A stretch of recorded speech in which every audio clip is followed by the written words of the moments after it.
And good evening, everyone. Welcome back. Good to see you.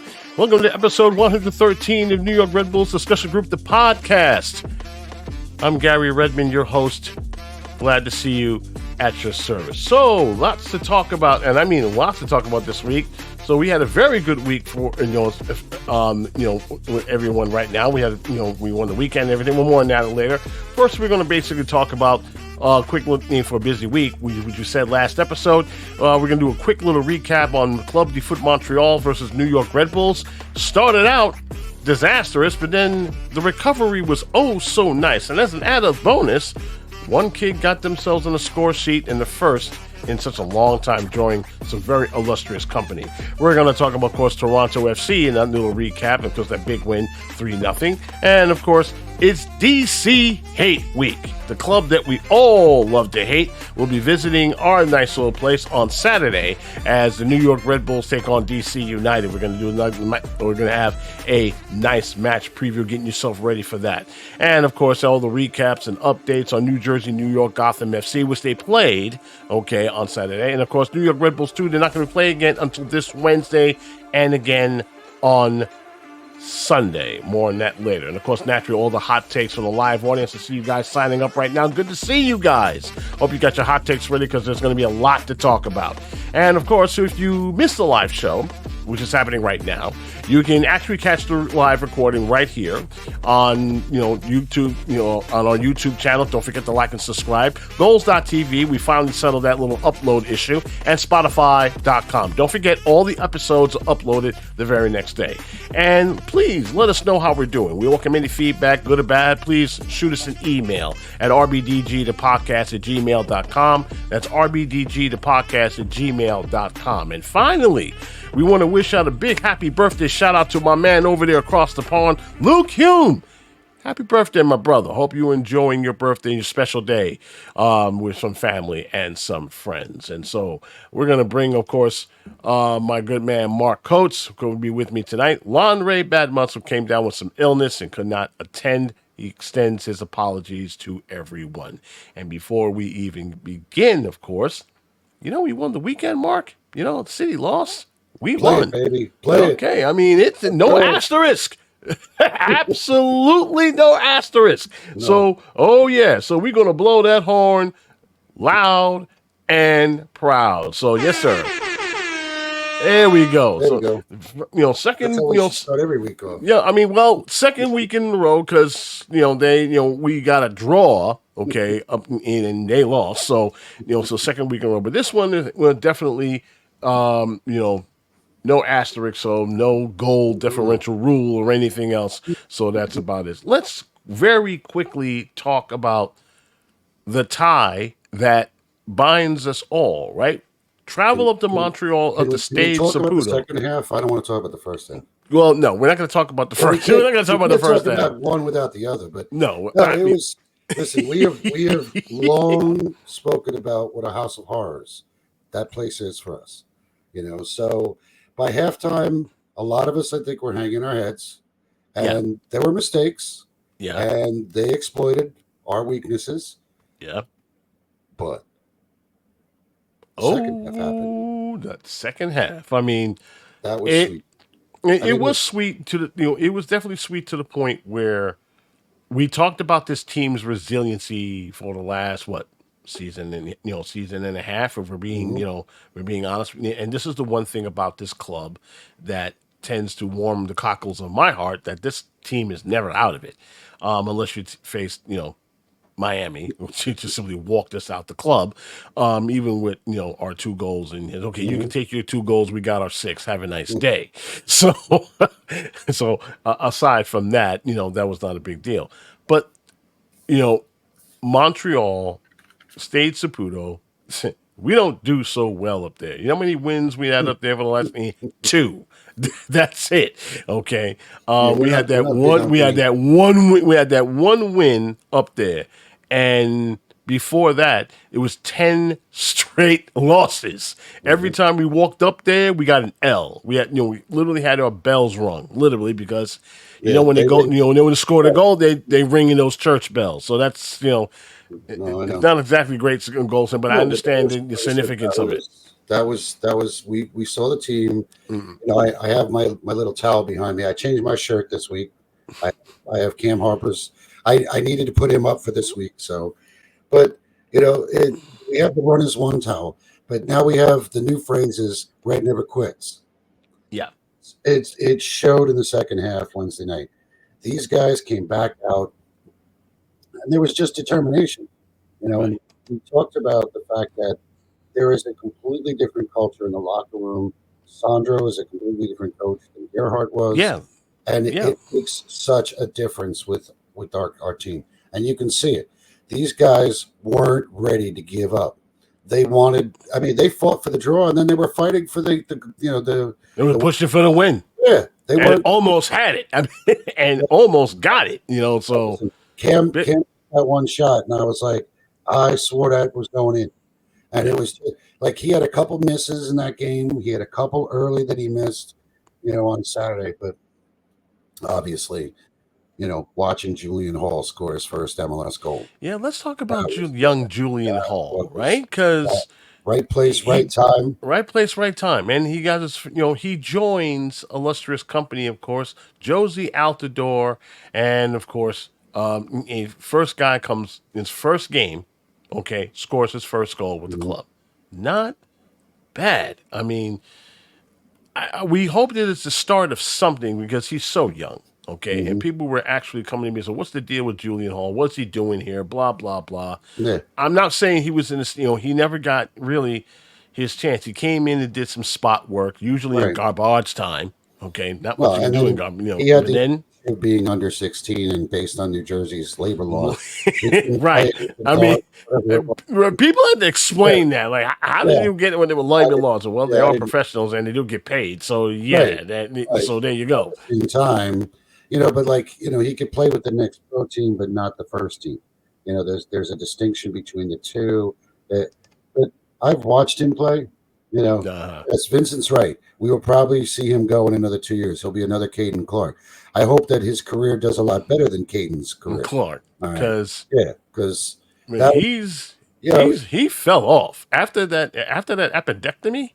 yeah. That's So it. No more bangers. as a No bunch more of us have nothing. said, yeah, as a bunch of us said, they must have, they must have taken out his soccer skills along with his appendix, because it was gone, you Yeah. know. But I mean, I've watched Julian it too. He is, quick on the ball. He's quick to second balls, and he has his head on him. I mean, he knows. Yes, he's young, but But he's right, mature for his age. he's The got other guy skills. here, yeah, the other guy he reminds me of is Tyler Adams. All right, Yeah. Tyler was the same. I'm glad Yeah, you brought that up. Tyler Yeah. was because I look at my two knuckleheads. They're 16. They're the same age, and I look and I go, "Why aren't you making 60 something grand a year playing soccer?" And they're like, you know, listen, my kids love to play for the fun of it. They enjoyed, their time playing, but it wasn't going to be their life's aspiration. So I have a picture of the two of them standing next to Tolkien. Tolkien was 16, my boys were 11, and I'm looking at them like going, God, I could be all these kids' father. I'm like, they're all like this, like, but like, when they when I talked to the guys at the second I got a message from Ronald Doncourt to this afternoon. I saw that I got a message back from him. I congratulated him on his first start. But these are the guys, like That's I said, the other thing we want to talk about. I've watched all the Julian has skills. It's just a question of where is he going to go. He could be a kid who stays with us for 3 or 4 years. We don't know. There's right now his ceiling is limitless.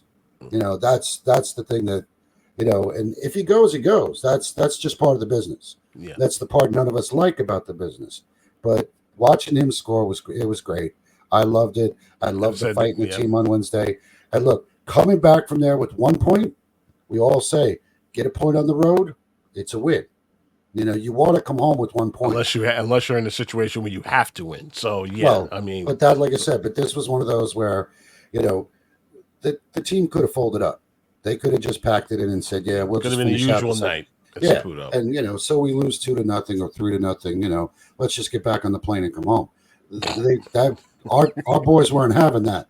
They're like, nah, we're getting it done. Choke on your poutine. And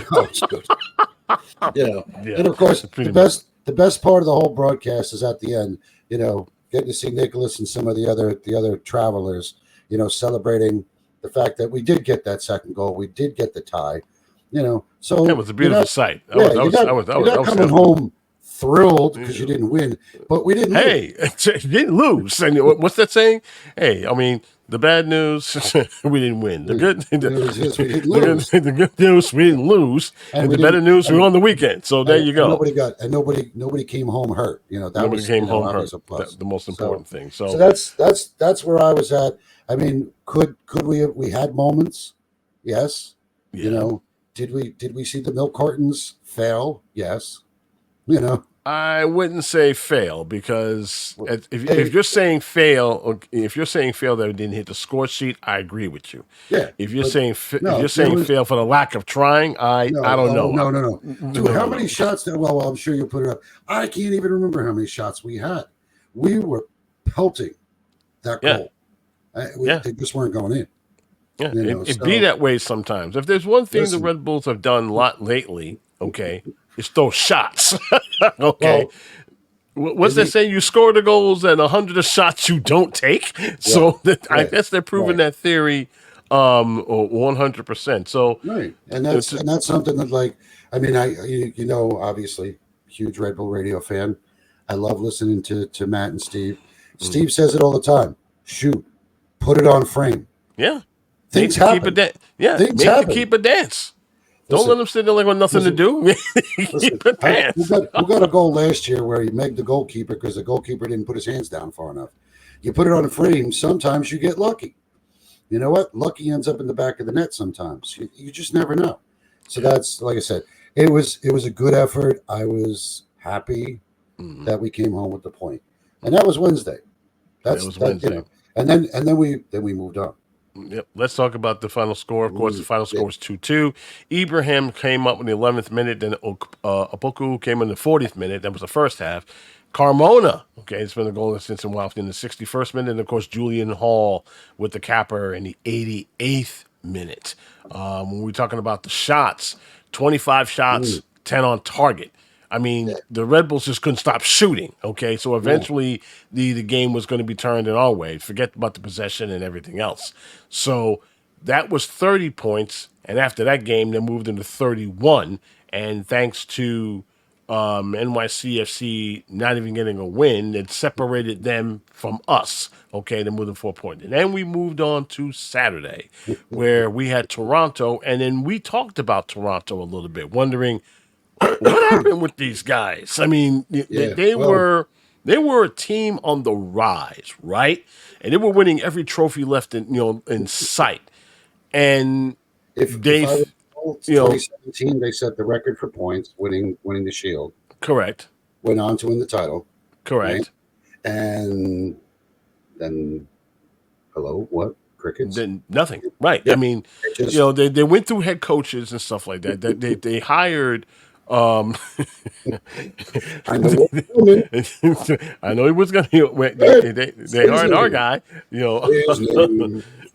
They hired Chris Armas, which was basically, I've never seen an entire fan base turn on one guy. They gave him a little bit of rope, and then they said, "Okay, put this guy in the bus and send him home." That's it. Yeah. There's a reason we got rid of him, and then they found out there was. I mean.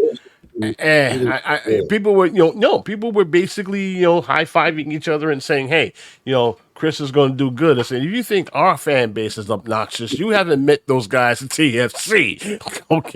They have expectations with a capital E. Unfortunately, didn't meet them. Didn't happen. So now he's over in Colorado. So the man in charge was John Herndon. He was the national coach for Canada. The Maple Leaf Boys did a great job, of course, in the World Cup until they met some teams that basically danced around them, and they were slow on molasses, and then they were exit stage right. So they gave them a chance, a local club, and so far, not so great. No. And then the other thing that we have to talk about too with their, they spent quite a pretty penny signing 2 international Italians that don't seem to like each other, can't get along with each other, can't talk to each other. Now think about this. And I understand the character is something that people like to harp about. So as long as he has a count, as long as he has a quality and everything else, who cares if they like, they don't kiss and make up every game. But here's the problem, though. They're like two very bad dance partners. Okay, we see it on the field. You've seen it on the field, Mark. Well, they can't work. They can't even pass to each other worth a damn. Okay, one wants the ball too much. One wants the ball all the time, and it's never going to work. So because there's only one ball, right? Plus, they like to play in the back. Lead. They both can't lead. No, and that's the problem. It's they both want to. Yeah, and it's like watching the two of them, and it was so funny. One shot I saw when they were sort of yapping at each other. Tolkien was just cracking up. Yeah, he was just absolutely cracking up. I'm going to ask the people, because most of them were at the game. Well, before they all left, because of the delay and stuff like that. Yeah, it was a little empty in the second. I'm sure people saw that. Okay, because off to the section over to my right, because you had so many, the high price section, they were laughing. They were laughing at as well. They were like, "Look at these two guys." Yeah. I mean, that was the name. Two of them either. It actually it was more than just those two. It's like an infection. All right. Yeah. The entire team seems to all be kind of just jabbering at each other. And even Sandro's, like making a little, doing this. It's like they're all moaning and groaning to each other. Yeah. But it's like that club's a mess. Cohesion. Yeah. That club's a mess. Listen, I mean, you know what? We you have to take advantage of days like that. Yeah, because they're very few and far between. I mean, we were all thinking, you, me, Lanre, Miggy, Carlos, we were all wondering at this point, not so much if the Red Bulls were going to win this match. It was pretty much preordained that Toronto was not a great club. They were not firing at all cylinders. They were losing a couple of games left and right. Okay, we were all wondering, where the goals were going to come from. Right, that was really the main focus. You didn't have Morgan. You still didn't have Forsberg. He's MIA. Hopefully he'll return this Saturday, but. We didn't know where the goals were going. Well, wonder no more, because on the 29th minute after kickoff, guess who? Good highlights. Let's go. I'm excited for these. He made a welcome return to the score sheet. Ladies and gentlemen, Elias Manuel. Ayla. Into Elias Manuel. Thought about it for a moment. Elias Manuel! Brilliant goal! My word, he's given that everything and more! The first goal in 6 for Elias Manuel, and he's nearly taken the skin off the ball! Noah Ayla receives this ball and he just threads the needle. You can look at Frankie Amaya, he's checking his shoulder and he just dummies it. So clever. Releases Manuel, takes his time and then just slashes it. Strikes right through it past Gavron, but it's so clever from Amaya. Just to let that go through his legs, checking his shoulder, knowing Manuel is right behind him. From there, the technique to just strike that through it. It knuckles, it dips just past Gavron, is not able to get a strong enough hand to it. Oh, that sweet pass from Noah Elliott. Yeah. I mean, my goodness. I mean, that was a beaut to behold. Yeah, and allowed Frankie letting it slide through. I mean, it was like, because that's one of the things that we've noticed about Ayla is he is able to pick out those passes. Mm-hmm. He really has good vision on the field, and his defense needs to obviously still work. But again, young kid, first year with us. He has an upside. He has a nice upside. Yeah, no. I love seeing it. By the way, little side note there. You notice that Van Zier put the ball in the net after the fact? I want some of that too. I mean, he's practicing. You know what it is. He's going to get his. Okay, he's definitely going to get it. He will. It's just he's got to get out of his head. I think that's his biggest Here's the problem. thing that I did see last night that gave me a little bit of hope. Because when he came off the field, didn't hang his head and everything else. No. He was, was clapping and everything No. else.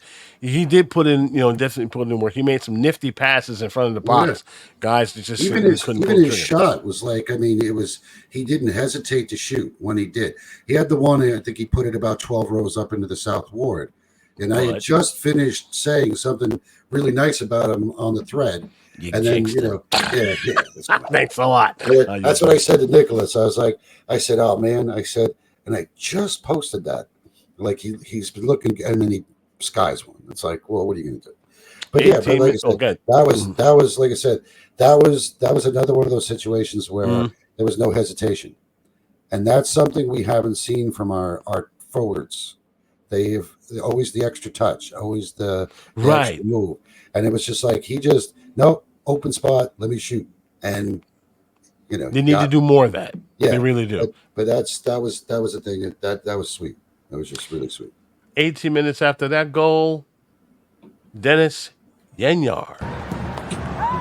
Toronto FC with away victories at New England Revolution and Orlando City so far this season. Now they have defence on their mindset as Red Bull New York push forward. Here's Carmona across goal!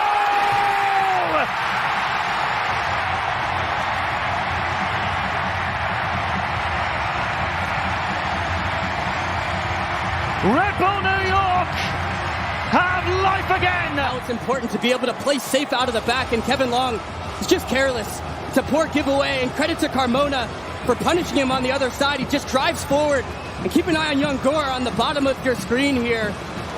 Just picks it off so well. It's so careless though from Long. Can't give that ball away, especially this early in the half, and just strikes it hard and low across, and Yangor trails it so well on that back post. He's optimistic. The ball comes at him fast, and he just slides at it to keep it down, to get his first in MLS and give Red Bull New York. It's pronounced Yengar. We have to. Gengar, man. Yeah. I know it's Gengar as far as me. I know it. I'm still waiting for that Pokemon character to pop up whenever they saw that goal. Not at the game. South Ward, get on it. Get on it. Come on. If you want to support this guy, I want to see the character pop up. I want to see those, I want to see it. I want to see it. We have the one thing that I think a lot of us forget.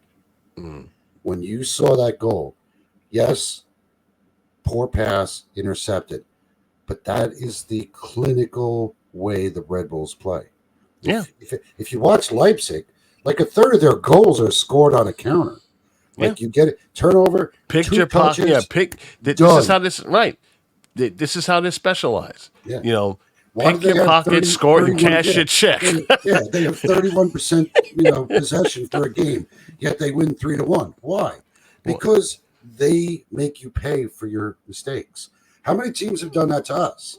Make us pay for our mistakes. Well, it's nice to see us return the favor. And that very was nice. The whole game was, and that's why I think, like, when I watched the post game, and I appreciate you posting it, by the way.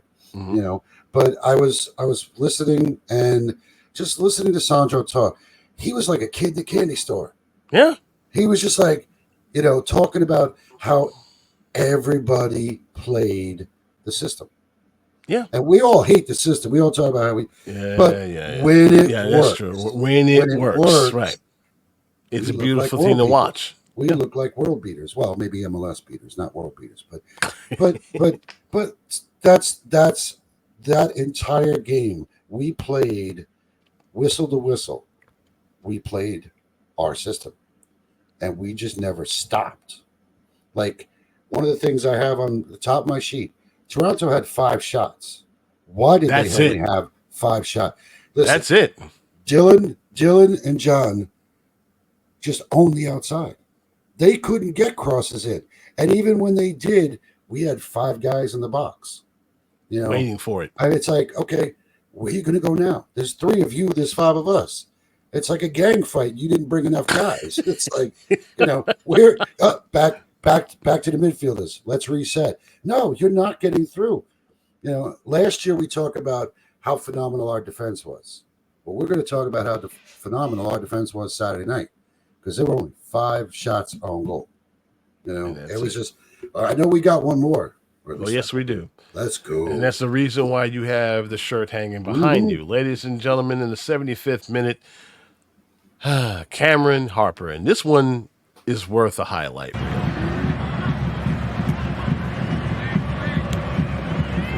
Pushing into the wide areas, and Dylan Neal has read it all the way, and there's a whole host of space for Cameron Harper to exploit here.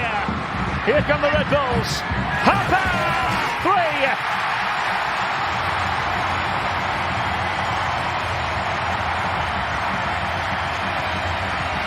Red Bull now beyond comfort. Another giveaway from Toronto FC. It's a blind ball, and Neela steps in front so well, releases Cameron Harper in space, and once again, there's no hesitation. He drives directly at Gomis, right between him, to cut in front. When Red Bull go downhill, they just go with a hurry. There's no second thought, and Harper does so well here not to concede and go to the corner. Instead, he cuts inside, goes right at Gomis, just unbalances him with a little step to the right and comes left, and then just slides it through the legs of Mabika. Has just come into the match. With Red Bull up 3-0 here at home. Gomis is going to be seeing that in his sleep. Yeah, that was filthy. I got him. No, I don't. No, you don't. And that was like, I've watched Cam, like I said, that says Red Bull 2 at the bottom of that kit. All right. That kit was the one he was wearing when he scored his first professional goal. All right. I've absolutely been in this kid's corner since day one I saw him play. He's quick. He makes great moves with his feet. You know, it was a beautiful, beautiful goal. And yeah, you're talking about defenders have nightmares about things like that. They do, you know. And it was I got him. No, I don't. Man, I mean, the sections all around me when they saw that, people was like going, "Oh, that was it was just vicious, cold-blooded, man." Even my wife sitting on the couch with me, she's like, "Oh my God!" I was like, "I know it was pretty. It was just," and it was like that was just like, you know, 11 whatever at night, you know, and I'm like, is this game over yet? You know, and then watch that. I'm like, I'm all fired up. It's like I just woke up. Let's go. I'm like, three, baby. You know, so we got some house cleaning to do, and we got a lot of stuff to go over for this one. Yes, we do. Okay, 3-0. Manuel Yengar Harper, nothing for Toronto FC. Manuel recorded his 4th goal of the season, his 9th in his MLS career. And it was his first goal since May 15th against DC United. His 4 goals this season is a new single-season career high for the forward. I'd like to see more, but this will do. He also tallied 4 career goals contributions against Toronto FC, Mark. Yes. Now, I keep saying Mario, but actually it's Noah Ella. Yeah. Okay, that was his 2nd assist of the season. His first since May 11th against New England Revolution. So think about it. When's the last time we had a center back with this many assists and can able to deliver them with those passes? That's what I said, man. He just has great field vision, and it's I wanna see this. I want to see him continue to build on his defensive play, because that's where he's a little, you know, like he's not catching up. And I mean, if this kid keeps it up, Reyes may ride the bench the rest of the year. You know, which may not be a bad thing. No, I mean, but we're I'm not saying because he's a knucklehead with fouls and stuff like that. But no, it may not be. You know, it may not be a bad thing. No, there's more.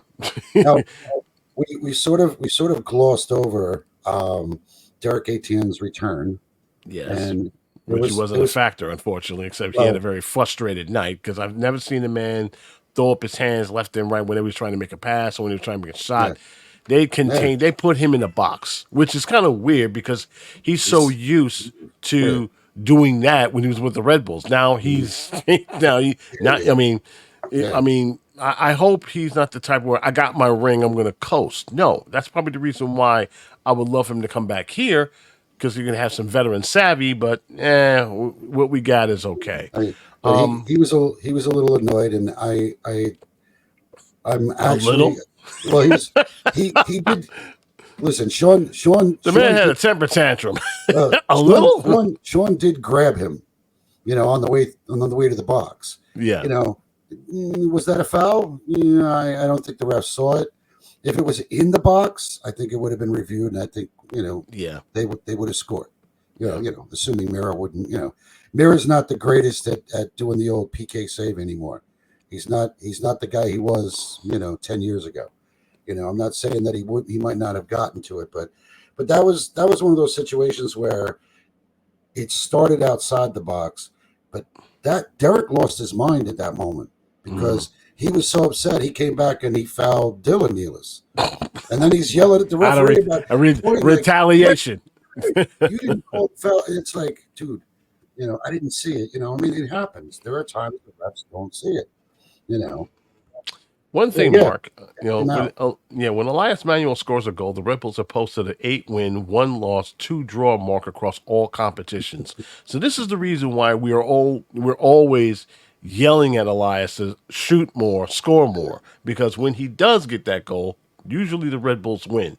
New York extended their unbeaten streak at home across all competitions, not just a regular season, to 12 matches. 9 unbeaten this year. 9 unbeaten, okay, which is the third longest streak in franchise history.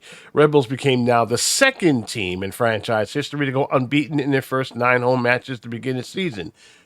Guess what season is the last time they did that? I'm asking the live audience right now. Guess the season. I know the answer. We both know the answer. I'm going to see if they know it. When was the last that they became the second team? What year was the first? Let's see if you guys know this. Well, while they were all thinking about that, the other thing that I got noted, 5 players, 22 years or younger, either had a goal or an assist. It's only happened twice in franchise history. The last time was July 24th. Correct. We have a youth movement, and everybody used to it. Well, everybody likes the retiree home anymore. Mm-hmm. We are going to have young kids playing, and everybody needs to get used to it. The other thing I noticed, we pulled out 94 shutouts now at RBA, most in MLS. Mm-hmm. We have the best record. The Cathedral has returned. Oh yeah, the Fortress. The Fortress is a fortress again. Hoorah! Fort never lose. Well, 17-2-2. Do you know what 17-2-2 is, Gary? 17-2-2. Ha! I'm looking at it. You tell everybody. That is our record against Toronto at Red Bull Arena, and we have 7 straight wins. We are the House of Horrors for them. Oh yeah, they don't want to come here anymore. Right, they hate. They do not hate coming up here. Anymore. So they're like, "Oh, good. No, we play in Leagues Cup. Come on back. We'll beat you again." Can we play you every week? Can we play you every week? Yengar recorded his first career MLS goal in that match. Carmona tallied his second assist of the season, his 4th in his MLS career. He's already recorded a goal contribution in back-to-back matches. Harper scored his 4th goal of the season and his 8th, in his MLS career. He's from Roseville, California, don't you know?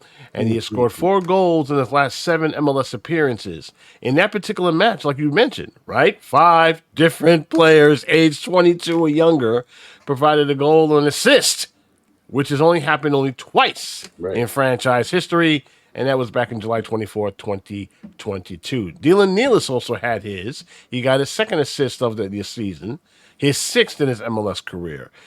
Ryan Mira recorded his 3rd shutout. 3rd shutout in the season, and his 10th of his MLS career, which moved him into sole possession of 7th place in history in front of in MLS shutouts, passing Johnny Walker. This guy can't take a break. He retires, and he's seeing dude after dude pass him, but that's what happens when you retire, man. Mira posted his 18th career MLS victory, which passes Mike Amon, another guy who can't take a break and can't cut a break, seeing dude after dude pass him, okay? Well, 7th place in franchise history for MLS wins. Now, the Red Bulls have posted 3 straight clean sheets at home for the first time since 2021. Not bad. Red Bulls have posted 94 shutouts at Red Bull Arena since 2010, since the building has been built, and which is the most in MLS during that time span. And he's only allowed 5 goals, like you mentioned, in the first 9 home matches. So it is a house of horrors, not just for for Toronto FC, but so far for anybody walking in here. So far, you come in here, that's the way it should be. Okay. I've always made this statement, right? You've heard me say it more than once. Good teams win at home. Great teams win, period. So when they get to that second step, when they just win outright, that's when you know the Red Bulls are a great team. Right now, they're a good team. They're just slaying dudes at home, which is nice. We are solidly in third place at this moment, which we couldn't say last year. We haven't been this good in several years, all right? And everybody, everybody's still crying about this, that, we're missing this guy, we need this, all those things are true, but our the bench is stepping up. Our guys are stepping up because Sandro, and I think that's the key difference here. He's not letting them use the excuse. Oh, Morgan's not here, Forsberg's not here, Cornell's not here. Right. So put your uniform on and go play. Put the boots on and let's go. That's it. And they have. Then all these numbers, all this stuff, they're doing it, right? They're doing the job. Was I thrilled last week to be sitting there watching a 0-0 draw? Not really. It wasn't like we didn't have a chance. But there's something about every time I see Willis in goal, that man just seems to not like us and finds a way to keep us at bay. And he's been around so long. Joe Willis is no joke. No, but that's what he's still playing. And joke. He stones people. This is what he does. I mean, he stones people. But there was one little dark cloud, of course. Well, not one, a couple. Okay, there's a couple of dark clouds. Of course, Frankie Amaya, the transfer to Toluca FC, has become official, and that will be his last match with us at Red Bull New York. We thank him so much for his for his services. I will never forget the goal that he scored against FC Cincinnati. I like to refer to as the FU2 goal when they chanted his name. Yeah, that was probably one of the highlights. Plus, many goals with that. He does a lot of stuff, and I agree with Travel Pass. I keep forgetting his name, but he does a lot of stuff on the score sheet. You're the only one who ever knew his name. The rest of us don't know. None of us know who it is. So I know his name. Oh, one more thing. Daniel Edelman, of course, will be suspended versus DC United because he took too many cards. That call was nonsense. This is where all night. That was a bad call. Okay, but you know what I always say? Most of the times the calls that you get suspended on are usually bad calls.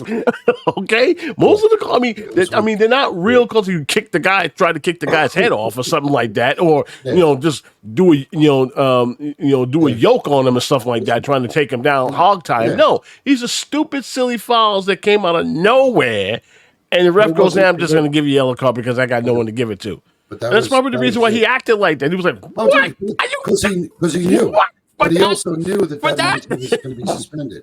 So that sort of leads into our next portion about what we're going to do against the scum, because we now have no starting defensive midfield. No, Amaya's gone. Edelman's suspended. Yeah. So someone else is also suspended. Yeah, suspended on their side. But we're going to talk about that when we return after the break. Week 20. Oh, excuse me. That's right. Week 22 of Major League Soccer, and of course, their final scores. After that, in 30 seconds, let's talk about DC United and why we all feel that this is somehow a trap game.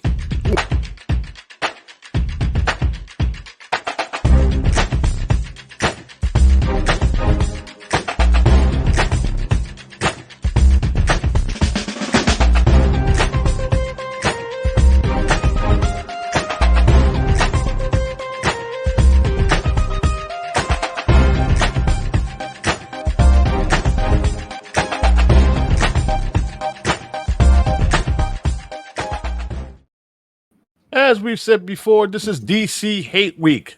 We're taking on the team that we all love to hate. Okay, I've always asked this question all the time. I know everyone likes to say, "Hey, Garry, NYCFC is the team we hate." Right? Get with the program. Yeah, okay. I'm old hat. Okay, I've been with this. Been following this club since 1995. Okay, since we were the Metro Stars, and if there was one club that always made my blood boil, was DC United. Yes, the rivalry has died down a little bit. Okay, because we have owned them for a while. Okay, if anyone takes a look at this, DC United comes at us, okay, with 3 in a row. The last time they lost 4-1 versus Houston, okay? Since then, the Red Bulls have won 5 games, 4-0-1. So when I say we have owned these guys just a bit, I'm definitely not kidding. Looking at their the season series in the league, 35, 37, and 17. It's a pretty close, it's a very, very close series. And then when you the last 5 games, Mark, we pretty much owned them. The last time we were placing DC United, we housed them 4-1. Okay. Anybody remember that match? Okay, 4-1. That's when they cave up. That's when they brought up with the comment. Games like this. You feel that what's best in life, right? Listen, the Conan the comment. What's best in life, right? We love beating them. It doesn't matter if they're good, they're bad, they're terrible. It just feels good when we beat them. There's no other way. Yes, New York City is one of our rivals. We're not going to deny that. Not Cincinnati, one of our rivals, the rival. Well, listen, the rival. New England sort of died off, all right? But it will always be a special place for DC. And it's the dumpster with the trash pandas because we don't like them. And we don't want them. Crush our enemies. See them driven before you and hear the lamentations of their women. I mean, that game just gave me that comment. Like it fits. Exactly. There's always going to be that. We despise them; they despise us. All right. There's always going to be the rivalry between the supporter groups. They don't like us; we don't like them. Feelings of hatred is mutual, baby. We call it DC hate. We don't call it New York City hate. They're just they're just like a very noisy brother who you're riding the bus to work and he's walking around and he's driving around with a Porsche with a hot babe on his arm. I mean, that's what I look at. I look at City and I see there's a lot of jealousy. And my man's right. We lost a lot of fans when the DC rivalry was alive. And you're right. When the DC rivalry was alive, especially during the playoffs, there is. You talk about fun. Okay. There was hate going back and forth on both sides, and I've seen it all. Then somehow we started to turn the tide, and I'll never forget the time when we knocked out DC United at their house, and we had about 500 of our fans making the trip to the district at old crickety, falling apart RFK Stadium. And we silenced. It was referred to as the best. We lost that. Here's the thing: we lost that game, right? But it wasn't enough for them to come. We had the goal difference because of the game before that. Yeah. Okay. Best. Mark Fishkin said it best: best lost ever. Ever. Yeah. We still lose. We still knock you out. That's what I felt. They shouldn't have changed. The format, home and home. It should have changed the format. It really didn't mess with that. I thought that was a lot of fun. But now it's single elimination. We won the last game at RFK. Okay, we closed out RFK and handed them a loss. All right, they wanted to go out on a winning note, and we said no. And if you recall, somebody scored us with she's right. Lily, you must be ladylike now. The ladies do not curse except when you're playing DC United. Okay. We also had somebody score his 100th career MLS goal in Audi Field in our first visit there. Oh yeah. And the man got a yellow card for taking his jersey off. Hey, he didn't mind and got fined. You know you get fined for that, right? Fined for it, but you know what? Didn't care. He loved every minute of it. My It's funny that Lisa posts that. I brought Matthew to a DC game some years back when the parking lot still had those lovely brick buildings that were crumbling down.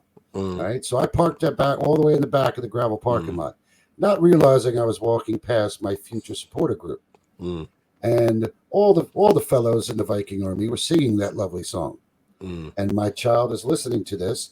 So what does he do the minute he walks in the front door of our house? Mommy, you know what we were singing? And I'm like, before I can even say no, He said it. He said it. His mother looked at me and said, "Bleep DC United." Yeah, in that cute little adorable voice of his.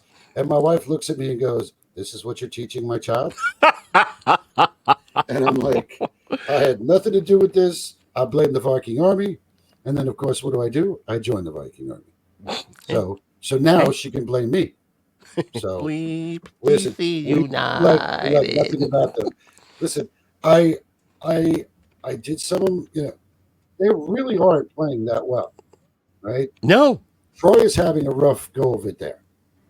I don't, they have one superstar, but if they Christian Benteke, who will not be featured in this match, not there. he got himself suspended. So that was our pregame laugh. All right, we lost Edelman. They lost their leading scorer. yeah, They're pretty much their only scorer. They don't get goals from anywhere else. They won a game 3-0. He had a hat trick. I mean, looking at the stats, to your point, Mark, looking at the stats, he's half their scoring. He's half their score. I mean, Christian Benteke, 14 goals. 14. Good God. Why can't we? How does this club get a stud of a forward like him? This guy has EPL pedigree, okay? Goals and assists tally out to 15. His next person that has to deal with assists is Jared Stroud, someone you really need to keep an eye on. He leads the team in assists with 7, okay? Well, Theodore Di Pietro, you remember him during the New York Rebel, through the RBNY 2 days, and Matus Klitsch also but they got 2 goals each. Other than that, they're going to have a concern about, where the goals are going to come from, but they still have quality.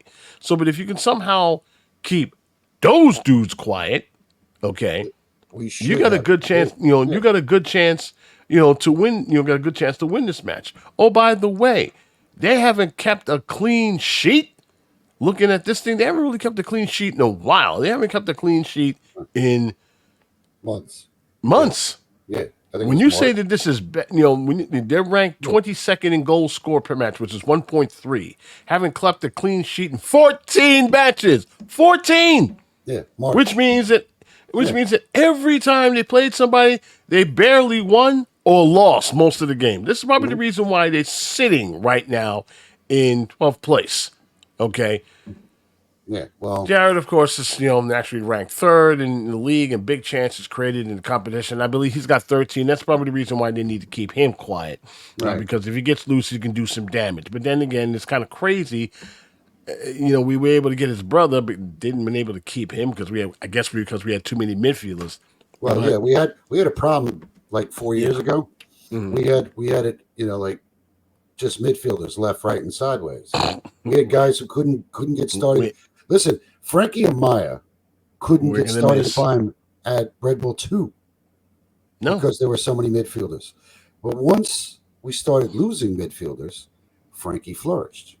Now, my question is, Don, like I said, we have guys.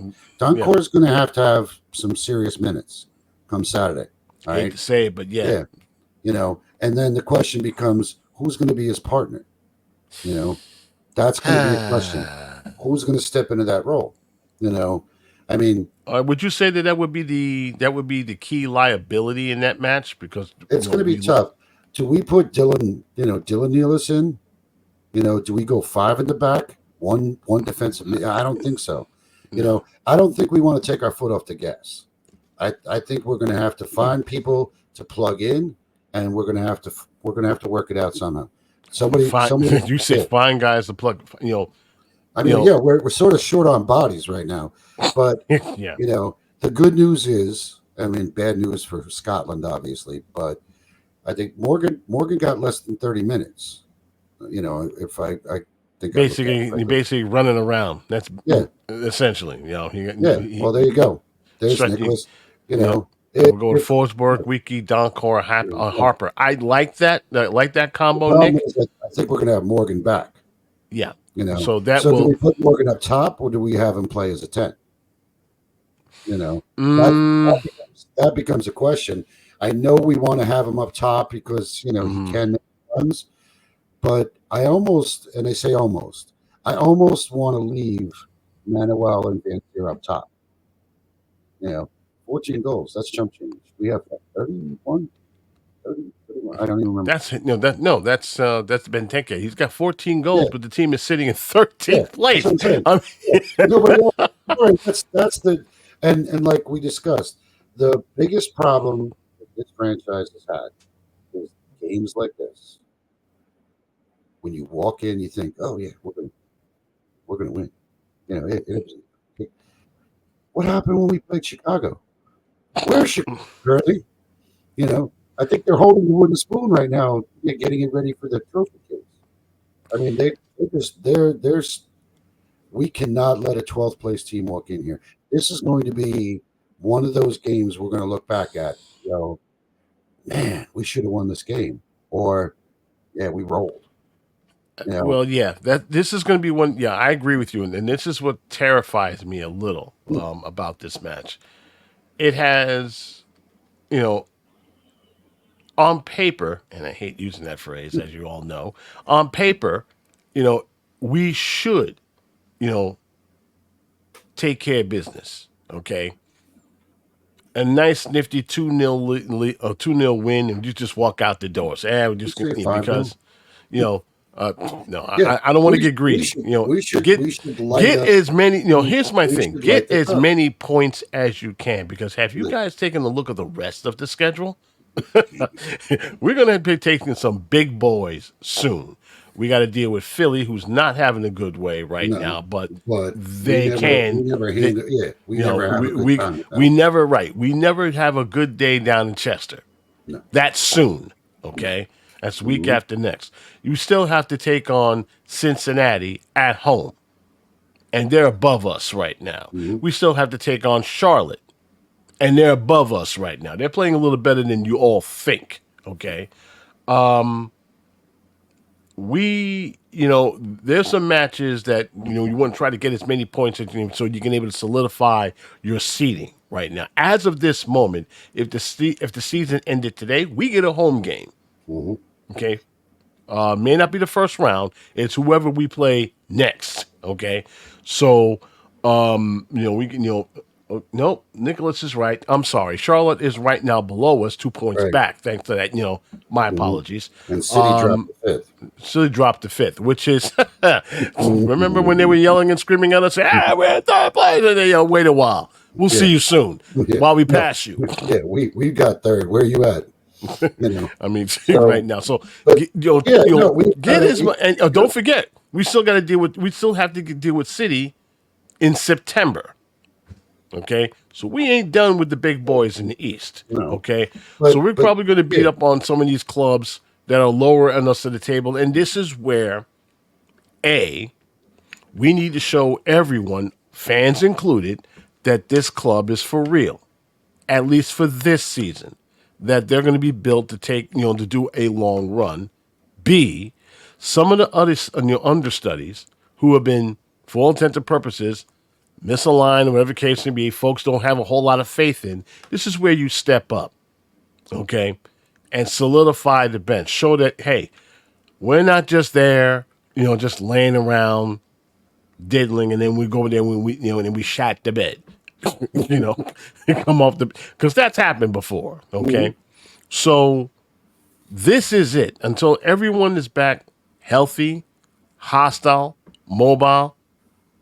And we lose Frankie at the most inopportune time, but that's okay. People got to spread their wings and they got to go. I'm not mad.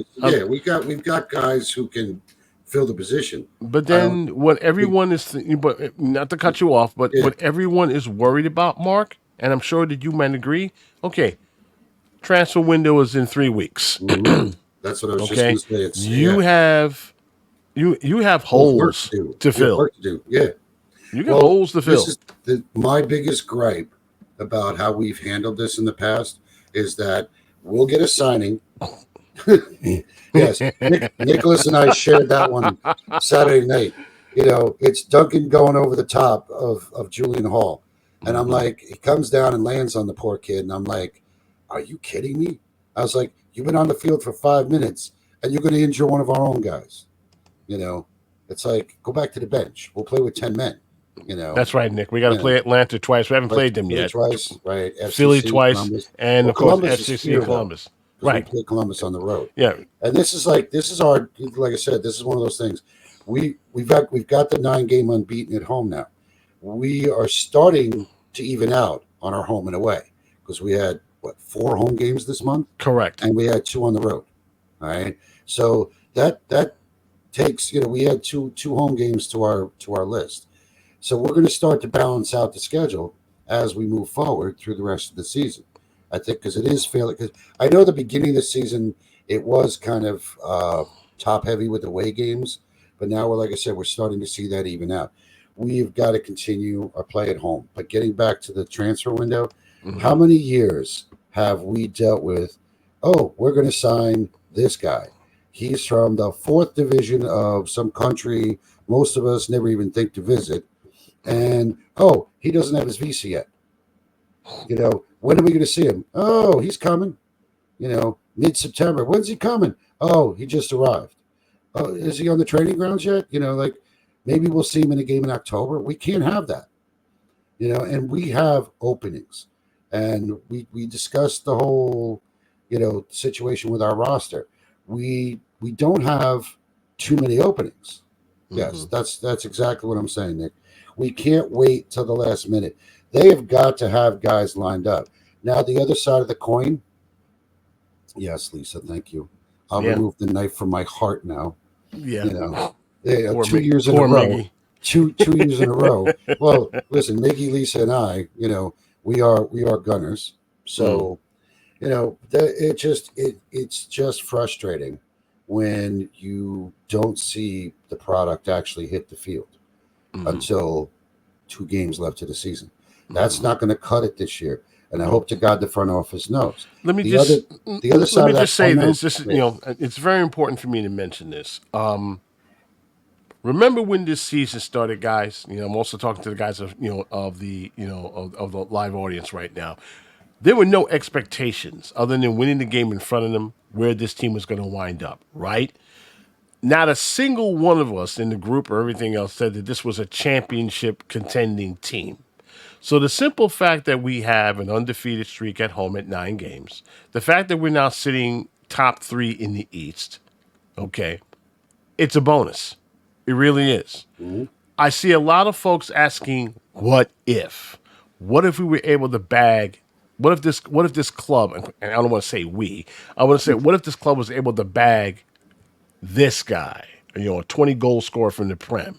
What if they were able to bag a true, number 6 to replace, Frankie, someone who's a step up, of his skill set, okay, instead of relying on, the understudies.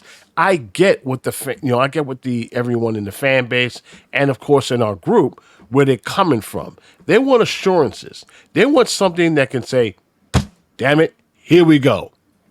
We're gonna win this or die trying. They've been waiting for that sort of thing for a long time. Okay, for a long time. Okay, and so as much as I hate preaching patience to a wonderful supporters and our fans, they've been waiting for what's it now, 20 damn years for something, something close to what we're seeing team after team after team roll by with deep runs that captures the imagination and the attention of an entire league. and we're still stuck in neutral in round 1. Okay, not going any further. We want this to change. When we watch, if Miami hoists the trophy, right? It's going to be another. It's just be another right. It's just it's going to be another expansion franchise lifting a trophy. You got LAFC, City, Atlanta, Toronto. So it's like and on and on. It's like how many times has DC won it? How many times has Columbus won it? How many times has Seattle won it? Multiple wins, right? Where's ours? That's what this fan base is saying. Where's ours? Give me one. We want one. And even if we get the one, City fans are saying, we got ours first. All right, but whatever. At least we got ours. Let my girlfriend say, at least let the front office work on something that you can at least join the club. Okay, right. Exactly. We're one of 2 original 10 teams. No, there are other 10 teams. We're one of the few original 10 teams that have not won a cup. Right. The other, of course, is FC Dallas. The other, of course, New England. They made 5 trips to the finals. 0. Right. Okay. 0 for 5. We're 0 for 1. But, we got there once. Has Dallas been there? How many times did Dallas get there? I don't even know. No. But that's the thing that everybody's talking about is, it's not like this. It's not like this organization doesn't have titles. Okay, we are 2008 they won the Western Conference Championship only to get slain, on the one getting slain by Columbus. Try to explain that to people who don't really understand sports. Okay, how does a team from the East win the West, right? But look at it this way. If we somehow manage to win the East, we'll be the only club. Okay, we'll be the only club in the league to win. Win championships in both conferences. Right now, the only one that's a nice little screwed up feather, but that's a big feather bow. And I'm like, we that good. We're the best in the league. If Nashville had been able to do it, but they've been able to win the West while they were in the West, and now they're back in the East. Yeah, exactly. It's CFL rules. It's bizarro playoff rules. Listen, as a fan from back in the 90s, the whole watching the shootouts, like, why did we decide to try to copy hockey? We keep and I'm a longtime NASCAR fan. I am not fond of the whole playoff thing, and I wish. I was cracking up. It was like I wish. Muhammad Keita, I take him right. I would take him right now. I wish. Yeah. I'll be honest with you.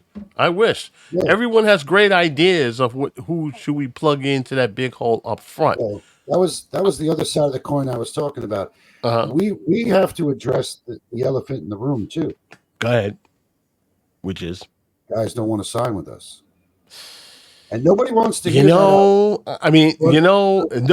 nobody really wants to hear that because we don't have right. Let me tell you something. And probably the reason why is you see everyone gravitating toward Inter Miami, right? Mm-hmm. All because they have Messi. Right? Yeah. And it's true that what many fans have been saying for years. You get a big name, a big star, suddenly rumors become fact. Okay, yeah. I'm sure that their fan base are buried with all sorts of rumors. Okay, left and right. You show a player the money, and it's true, Nick. Things change, but then on the other side of that coin, historically, this organization has shown the money. Except if you look, you don't believe me? Go to Metro Fanatic, and they got a whole list of players that this organization spend money in, big names who are known in South America, Europe, and elsewhere, and they come here and they wind up bums, okay? Yeah. I remember when they signed Lothar Matthäus. Remember him? Everybody was losing their mind. Oh, we got Lothar. We're going to win the cup. And the season or so later, you saw this man saying, I'm hurt, but you saw him sitting in the beach in Saint-Tropez. Meanwhile, the Metro Stars were losing left and right. Yeah. Kaku, recent history. Kaku, all the drama. A drama that was even worth, a soap opera. And when we finally landed him, he was great. He was good. But then he flamed out faster than a pyromaniac. But that was due to the fact that we had a little change in coaching. Gonzalo Varane, people lost their mind. Hold on. What happened?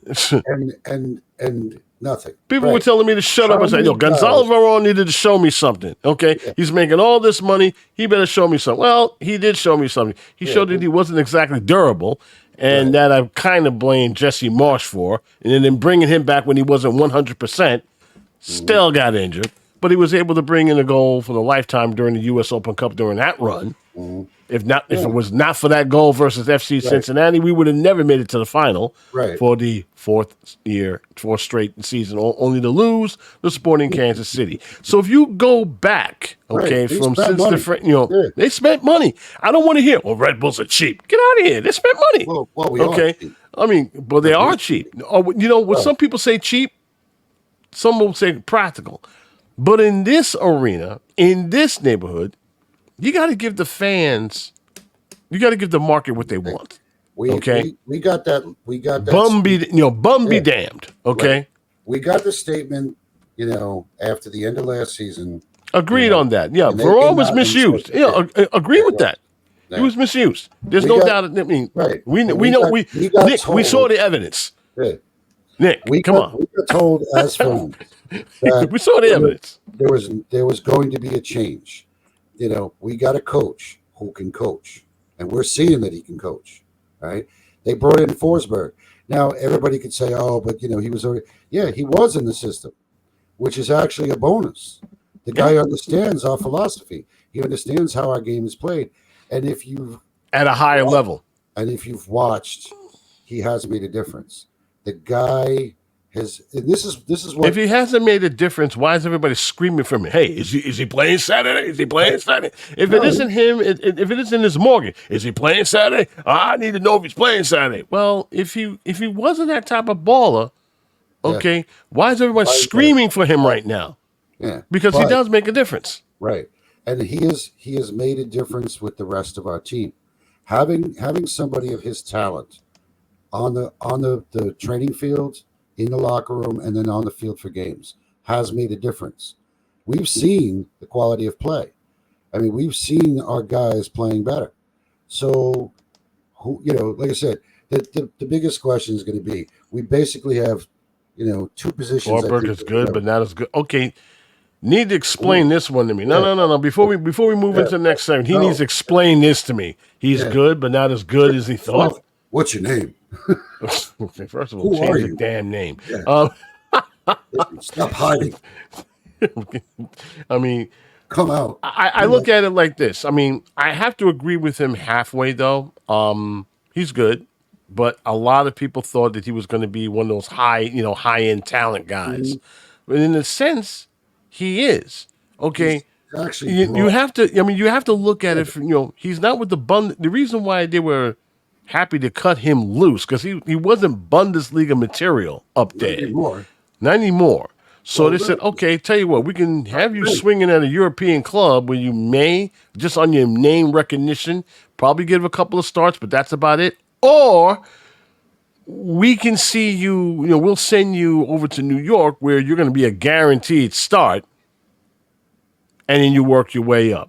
So just expect to hire. You know what? That's why I said I kind of agree with you there. A lot of folks expected, high numbers, but he just got here. Technically, this is his first season. Okay, right. There's a lot of off the field issues that he has to deal with. He's got to deal with the national team issues and the whole 9 yards. But there's a lot of contributions that he did. That's just, and I agree with you, Mark. It's not on the stat sheet. Right. I mean, if you come watch the games with me in the press box and everybody sees it, okay, he's an integral part of that team. One of the things that he also brings with him, attitude. Okay, mentally, they're a much dangerous side.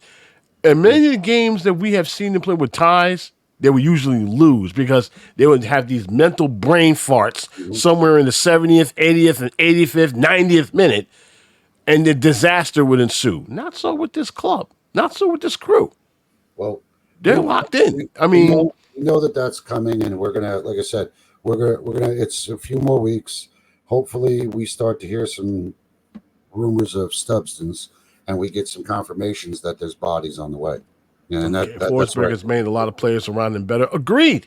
Yeah. He was never a guy who was scoring and assisting in every game. And here comes, Nicholas with this, with the stat line that a lot of people seem to underappreciate. The guy's got 6 goals and 3 assists in 13 games. Okay, he's doing his job where he is in that position. He's a midfielder. Okay, he's a central attacking midfielder. His job is to set up the offense. He's the quarterback. He sits in that pocket in the teeth of the defense, and he's looking for dudes making that run so he can make that killer pass. And everyone knows the dude can pass. Okay? Yeah. No, like I said, dude can thread the needle type. We're going to have to wait and see, like I said, what the front office does. But, they made that promise to us. To Nick's point. It would be better if the strikers did their job. Well, we've been seeing, like I said, I think we're starting to see. I mean, I don't want to jinx Van Zier, but I'm not ready to throw him under the bus yet. I think he's due. It's coming. I think the most important thing was when, like you said, when he came off the field Saturday, he wasn't shaking his head. He wasn't looking down at the ground. Nope. He did, make some contributions, and he got into dangerous spots. Listen, it's time will tell, as it always does, but I know we don't have any Red Bull 2 business to take care of this week. Nope. That will take place on Wednesday. They're going to make the trip down to Chester, by the way. And they're going to take on Philadelphia Union 2. That game will take place at 6 o'clock as I'm just walking in from home. Sunday, they will take on Columbus Crew 2 at MSU Soccer Park. That game will kick off at 7 o'clock. By all means, stop on by and do more than just say hi. And the young guys, they definitely would like to have your support. Meanwhile, the ladies, of course, wow, they had a good winning streak until it was emphatically ended. Okay, and by a score of 2-0. Courtney Brown in the 27th minute. Trinity Rodman. Okay, about 20 minutes later after that. The only lone highlight for Gotham FC was Yasmin Ryan. She got a red card. 2 in the first half, and that was 2 yellow cards, and that's the Eagles are red. And she will be missing for the next game, which will be a Sunday game at 1 o'clock at Red Bull, at Red Bull Arena, and they'll be. Hopefully that was just a little roadblock for them. Yeah, it is. I mean, they were winning. They were winning pretty well. They basically, they had their 4-game streak was ended. Now they stay, of course, right now in 4th place with 27 points. In the last 5, they're 1 and of course 4-1. Their next game, of course, naturally it's a Sunday. Like I said, 1 o'clock versus Seattle Reign. It's a 1 o'clock game at Red Bull Arena. Go down and see the ladies and say hi. We are, done. I mean, we covered a lot, didn't we? I have somebody who wants to say hi. Okay. This is Gengar. I'm telling you. I better start seeing these in South Ward. Okay? I better see cutouts. There you go. Give the boys some love, okay? I better see cutouts. I better see banners. Practically in red, of course, with his number. But show the boys some love out there. Jude, but my kids, the second they saw that we signed this guy, we all said the same thing. Oh my God, it's Gengar. So you know what? If this kid can put about 4 or 5 in the back of the net over the course of the season and show us he's got the licks to keep that position, hey, you know what?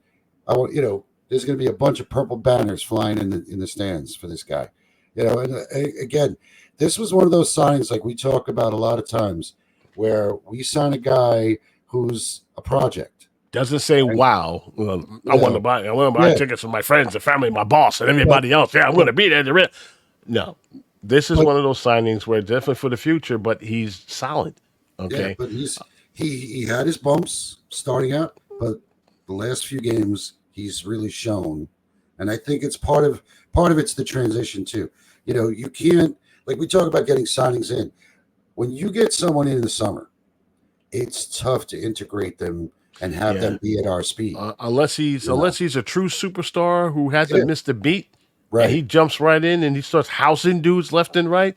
Nah, it's gonna take it's gonna take a while. Thierry Henry, he came in during the summer, and it took a while for him to get acclimated. Once he did, the train was rolling. Yeah, it was. He did everything he could do to grab this team by the scruff of the neck and brought them within a championship, which died on the turf in New England. I should know.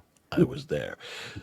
And that, ladies and gentlemen, is the end of our show, episode 113. We can't say this enough to all you guys. We thank you guys so much for your support. Don't forget, you can always like and subscribe in our YouTube channel. You can be notified of the next show that pops up. Also, we're on Spotify.com. We're going to start spreading our wings out there. Also, our show was also live cast on X, a.k.a. the Twitter app. You can actually, if you don't have either of those apps, you can actually catch us there. All the episodes, with the exception on Twitter, are uploaded the very next day. So, we didn't talk about predictions, of course. We lost that one little thing. I'm predicting a 2-0 win over DC United. Mark, what's yours? Stole my score, man. All right, you know what? I was going to go 2-0, but you know what? I'm going to go 3-0. You're going to go 3-0. Yeah, 3-0, baby. I say Dante will finally get a goal. By the way, I did say that they were the second team to finish, started seeing undefeated in 9 games. That second team was in 2012. I saw a lot of people in 2020 and everything else. Yes. But it was a great, like everybody says, the sporting show don't count. But you know what? It's a trophy. Yeah. It may not be one we want, but it's still a trophy. Right. Yes. Folks, we thank you very much for hanging us an hour and 17 minutes. Of course, we're a little bit over, but we thank you so much. We'll see you guys next week.